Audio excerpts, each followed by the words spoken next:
দেখেছি যে এইখানে পঞ্চায়েত যেটা চলতো সম্পূর্ণ সুরজ আগরওয়ালের হাত থেকে এই বাড়ি থেকে পরিচালনা করা হতো। এমনকি আমরা যে আমাদের একটা স্বাস্থ্যকেন্দ্র আছে মীরা বাজারের, সেটা উনি এইখান থেকে কন্ট্রোল করতেন। এবং বিভিন্ন স্তরের যে এই মীরা বাজারের যে মানুষ যে অত্যাচার সহ্য করেছে এই সুরেশ আগরওয়াল,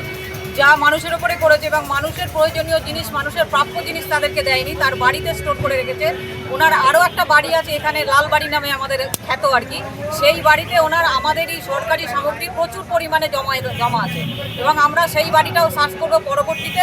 এছাড়াও আমাদের এখানে একটা খেলার মাঠ আছে, মীরা হাই স্কুলের একটা খেলার মাঠ আছে, সেই মাঠের জন্য সরকারের তরফ থেকে 5 লক্ষ টাকা ধার্য করা হয়েছিল এবং ঘাস কাটার বিভিন্ন মেশিন যেটা ওনার বাড়ি থেকে এখন উদ্ধার হচ্ছে, এই মেশিনগুলো উনি এইখানে নিয়ে এসে সেগুলো নিজের কাজে ব্যবহার করেছে এবং মাঠটাকে সংস্কার করার কাজ উনি করেননি, সব কিছু নিজে আত্মসাৎ করার চেষ্টা করেছে। তাই আজকে আমরা ওনার বাড়িতে চড়া হয়েছে, আমাদের সরকারি সামগ্রীও আমরা বার করছি, ওনার বাড়ি থেকে পাচার হওয়া অবস্থায় আমরা ধরেছি এবং বিভিন্ন গোডাউন ওনার এখনও তালা বন্ধ আছে, সেগুলো উনি খুলতে চাইছে না, সেগুলো খোলার জন্য